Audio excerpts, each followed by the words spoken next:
আসসালামু আলাইকুম।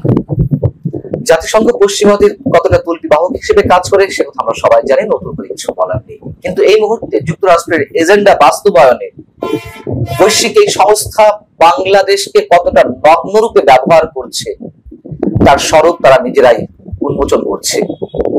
বৈশ্বিক এই সংস্থার বাংলাদেশস্থ আবাসিক প্রতিনিধি গোয়েন লুইস, তিনি বুধবার সাংবাদিকদের একটি সংগঠন রিক্যাপের অনুষ্ঠানে যে মন্তব্য করেছেন তা তাদের শুধু নগ্ন রূপই উপস্থাপন করেনি আমাদের সামনে, আমাদের কাছে বেশ চমকপ্রদ মনে হয়েছে। দর্শক, তার সম্পর্কে বলার আগে একটু মনে করিয়ে দিই, সাবেক প্রধানমন্ত্রী শেখ হাসিনা অংশগ্রহণমূলক নির্বাচন বলতে তিনি কি বোঝেন তার একটি সংজ্ঞা দাঁড় করিয়েছিলেন। 2024-এর 7 জানুয়ারি নির্বাচনের আগে যখন বিএনপি নির্বাচন বয়কট করলো, অন্যান্য সব দল রাজনৈতিক দলগুলো বয়কট করা শুরু করলো, যখন আমি আর ডামি নির্বাচনের সব ধরনের প্রস্তুতি সম্পন্ন করেছেন শেখ হাসিনা, তখন অংশগ্রহণমূলক নির্বাচন আদৌ হবে কিনা এই প্রশ্নের জবাবে, সাংবাদিকদের প্রশ্নের জবাবে শেখ হাসিনা যে মন্তব্য করেছেন তা ছিল এরকম: আমার কাছে অংশগ্রহণমূলক নির্বাচন মানে জনগণের অংশগ্রহণ, জনগণ তো ভোটে অংশগ্রহণ করছেই, নির্বাচনগুলোতে ভোট দিচ্ছে, অতএব সেটাই অংশগ্রহণমূলক নির্বাচন। কোন রাজনৈতিক দল কারা অংশগ্রহণ করলো না করলো এটি মুখ্য বিষয় নয়। এরপরে আরো একটি অনুষ্ঠানে সাবেক প্রধানমন্ত্রী শেখ হাসিনা মন্তব্য করেছিলেন যে অবাধ নিরপেক্ষ নির্বাচন এই বিষয়ে যেন কেউ তাকে জ্ঞান দিতে না যায়। এই কথাগুলো এই কারণেই মনে করিয়ে দিলাম যে জাতিসংঘ বাংলাদেশে আগামী নির্বাচন নিয়ে এখন শেখ হাসিনার সেই কথাগুলোকে সমর্থন করছে। জাতিসংঘের আবাসিক প্রতিনিধি গোয়েন লুইস ঠিক হুবহু শেখ হাসিনার বক্তব্যটাই তিনি নিজের মুখে পুনর্ব্যক্ত করছেন। গোয়েন লুইসের কাছে সাংবাদিকদের প্রশ্ন ছিল যে আগামী নির্বাচন কতটা অংশগ্রহণমূলক হবে, আপনাদের প্রত্যাশা কেমন? তিনি তখন বলছেন, অন্তর্ভুক্তিমূলক নির্বাচন মানে সব রাজনৈতিক দলের অংশগ্রহণ নয়। জাতিসংঘের সংজ্ঞা মতে তিনি জাতিসংঘের সংজ্ঞাটাও দেওয়ার চেষ্টা করছেন। সমাজের সব শ্রেণী পেশার মানুষের অংশগ্রহণকেই অংশগ্রহণমূলক নির্বাচন বলা হয়। কি অদ্ভুত, কি অসাধারণ! তখন যে নির্বাচন অনুষ্ঠিত হয়েছিল বিএনপি ছাড়া, অন্য দল ছাড়া, আওয়ামী লীগের যে আমি ডামি মার্কা নির্বাচন অনুষ্ঠিত হয়েছিল, তখন জাতিসংঘ কি বিবৃতি দিয়েছিল? যুক্তরাষ্ট্র, ইউরোপীয় ইউনিয়ন, যুক্তরাজ্য কি বিবৃতি দিয়েছিল সেটাও একটু আপনাদের মনে করিয়ে দিই। বিবৃতিগুলোতে উল্লেখ ছিল বিরোধী রাজনৈতিক কর্মীদের উপর দমন পীড়ন বন্ধ, সব দলের অংশগ্রহণ নির্বাচন অনুষ্ঠান এবং স্বাধীন মত প্রকাশে সরকারের প্রতি আহ্বান জানানো হচ্ছে। এটি নির্বাচনের পরে নয়, আগে। পরেও এই ধরনের মন্তব্য তারা করেছে বিভিন্ন ধরনের বিবৃতিতে। এখন গোয়েন লুইসরা জাতিসংঘ, যুক্তরাষ্ট্র, ইউরোপীয় ইউনিয়নের মতন সংস্থাগুলো তারা তাদের মতো করে বক্তব্য প্রচার করছে। যেহেতু এখন শেখ হাসিনা নেই, তখন যেভাবে গণতন্ত্রের সবক দিত, শেখ হাসিনাকে হটানো দরকার ছিল, শেখ হাসিনার মাধ্যমে তাদের এজেন্ডাগুলো বাস্তবায়ন হচ্ছিল না, এটা তো সত্য কথা। শেখ হাসিনা গণতন্ত্র গলার টিপে ধরুক আর বাক স্বাধীনতা হরণ করুক, যাই করুক না কেন, এখন তো স্পষ্ট হচ্ছে যে পশ্চিমা এজেন্ডাগুলো তিনি বাস্তবায়ন করতে চাননি। অনেকে অভিযোগ থাকতে পারে ভারতকে অনেক কিছু দিয়েছে, সেটা শেখ হাসিনা নিজে উল্লেখ করেছেন। যাই হোক, কি দিয়েছে সেটিও আবার আর বিতর্ক। তো এখন যে ডক্টর ইউনূস ক্ষমতায় রয়েছেন, সরকার প্রধান হিসেবে তিনি তার রাজত্ব পরিচালনা করছেন, ডক্টর ইউনূস তাদের লোক, এটা তো ওপেন সিক্রেট, অনেকেই বলেন। অতএব এখন আর অংশগ্রহণমূলক নির্বাচনের দরকার নেই। এখন আর খুব দ্রুত বাংলাদেশের গণতন্ত্রের উত্তরণের জন্য কোনো নির্বাচনের দরকার নেই।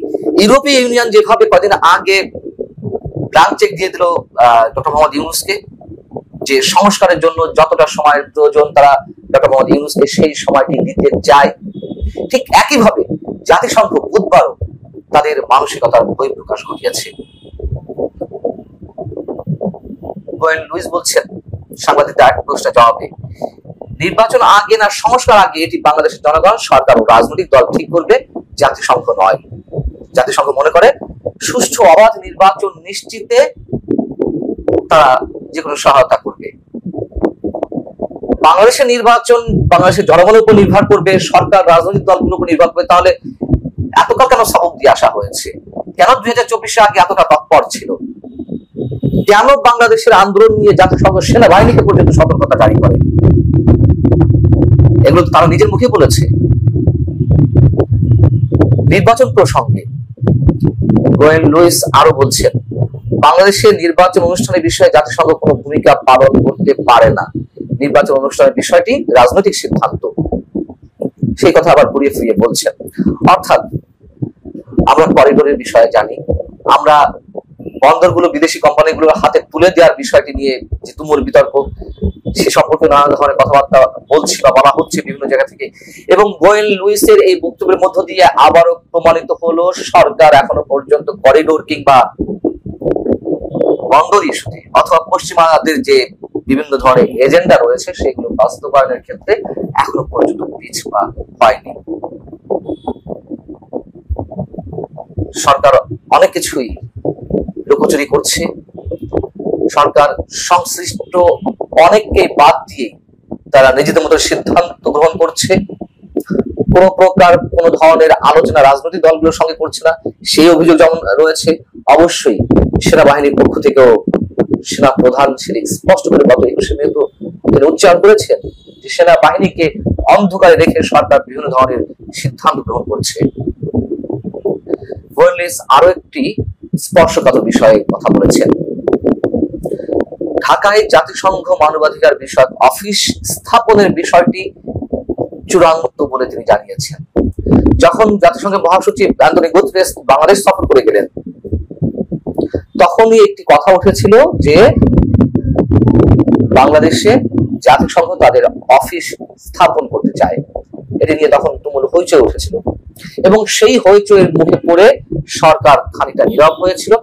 আবার এই বিষয়টি খোদ গোয়েন লুইস তার মুখ থেকে উচ্চারণ করলেন যে বিষয়টি চূড়ান্ত, অফিসটি খোলা হবে ছোট করে। তার মানে কি?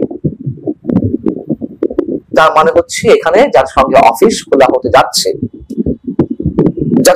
জাতিসংঘের মহাসচিব ঠিক নয়, যখন ভলকার কুক বাংলাদেশ সফরে এসেছিলেন 5 আগস্টের পরে, তো কেন তখন আপত্তি উঠেছিল? এটা ওপেন সিক্রেট। জাতিসংঘের অফিসগুলো বিভিন্ন দেশে খোলা হয় তখনই যখন ওই দেশগুলো যুদ্ধ বিধ্বস্ত হয়, অথবা সহজ করে বললে যুদ্ধ বিধ্বস্ত দেশগুলোতেই জাতিসংঘের অফিস খোলা হয় বিভিন্ন এজেন্ডা নিয়ে। তাদের তো একটা সুখ থাকেই যে যুদ্ধ বিধ্বস্ত দেশগুলোতে তারা যে অসহায় অমানবিক অবস্থায় থাকা মানুষগুলো তাদেরকে হেল্প করতে চাই, তাদের অফিস খুলতে হবে এবং সেইগুলো স্থাপনের মাধ্যমে পশ্চিমাদের বিভিন্ন এজেন্ডা অযাচিত ভাবে জাতিসংঘ বাস্তবায়ন করে ওই দেশগুলোতে বিভিন্ন অজুহাতে। বাংলাদেশ কি এখন যুদ্ধ বিধ্বস্ত অবস্থায় রয়েছে? যদিও যুদ্ধের কথা আমাদের প্রধান উপদেষ্টা থেকে শুরু করে সরকারের পারিষদ বর্গ অনেকেই তারা যুদ্ধ যুদ্ধ বলে গলা ফাটিয়ে দিচ্ছে, যুদ্ধ অবস্থা দেশ হয়েছে। কোন যুদ্ধ তারা চান, কিসের জন্য বারবার যুদ্ধের কথা বলছেন, সেগুলো আমরা অনুমান করতে পারি এবং এটি একটা আরেকটার সঙ্গে জড়িত খুব স্পষ্ট ভাবে। নির্বাচন এবং যুদ্ধ। পশ্চিমারা তাদের এজেন্ডা থেকে সরেনি। পশ্চিমাদের এজেন্ডা বাস্তবায়নের ক্ষেত্রে সরকারও এখনো পর্যন্ত পিছপা হয়নি। গোয়েন লুইসের বক্তব্যের সামগ্রিকভাবে এটি স্পষ্ট হয়ে উঠেছে। দেখা যাক কতদূর তারা